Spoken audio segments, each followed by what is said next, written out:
The Resource Conservation and Recovery Act, or RCRA, was enacted by the Environmental Protection Agency in 1976 and was the first federal law to address hazardous waste.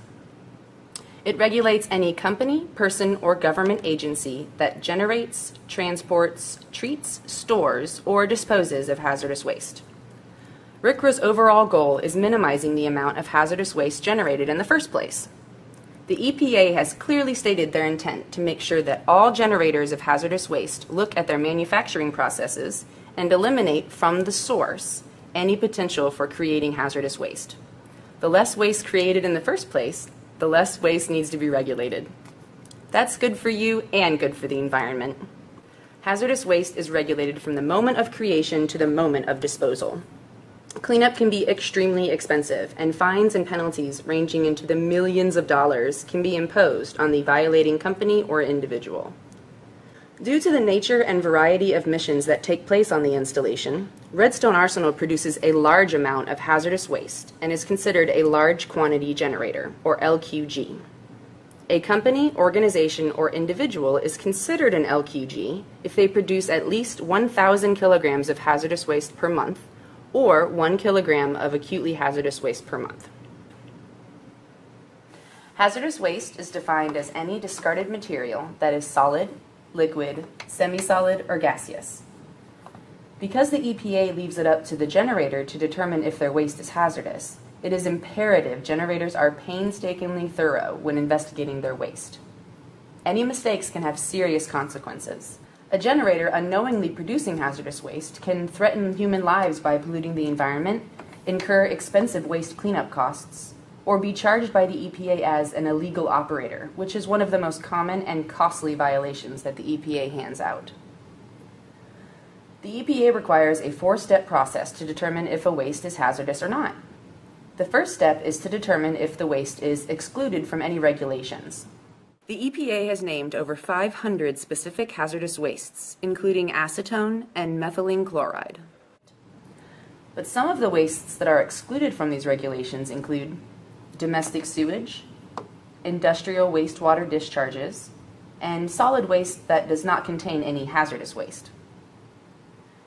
The next step is to check the 3 EPA hazardous waste lists to see if your particular waste is mentioned.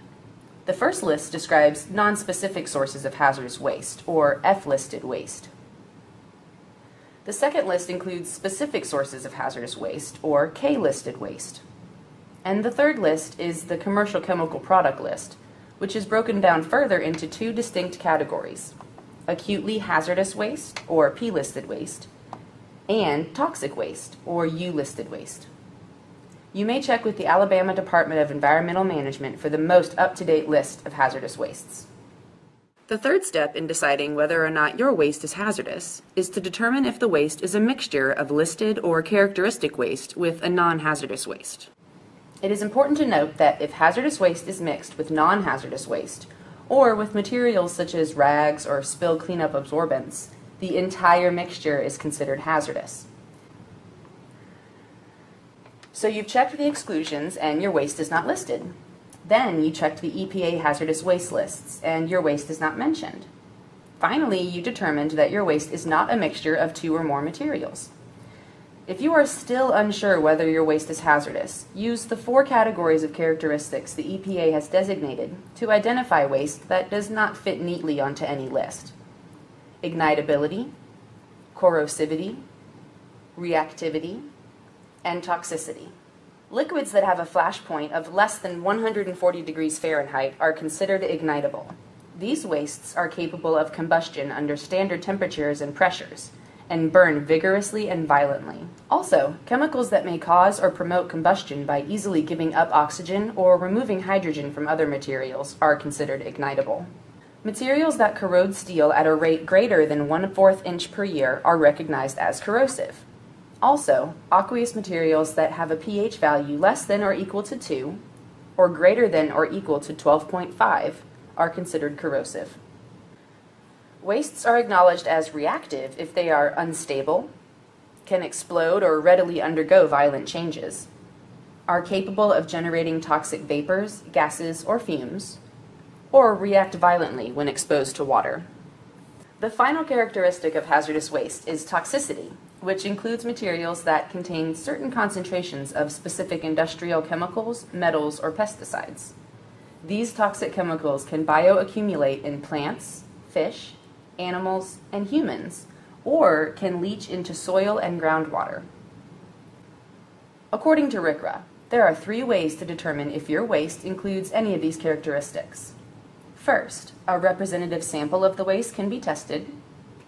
Second, you can draw your own conclusions based on your knowledge of the raw materials you use and on how the manufacturing processes you used may have altered them. Third, material safety data sheets provide valuable information about the hazardous characteristics of the chemicals you use. Don't risk improperly qualifying your waste.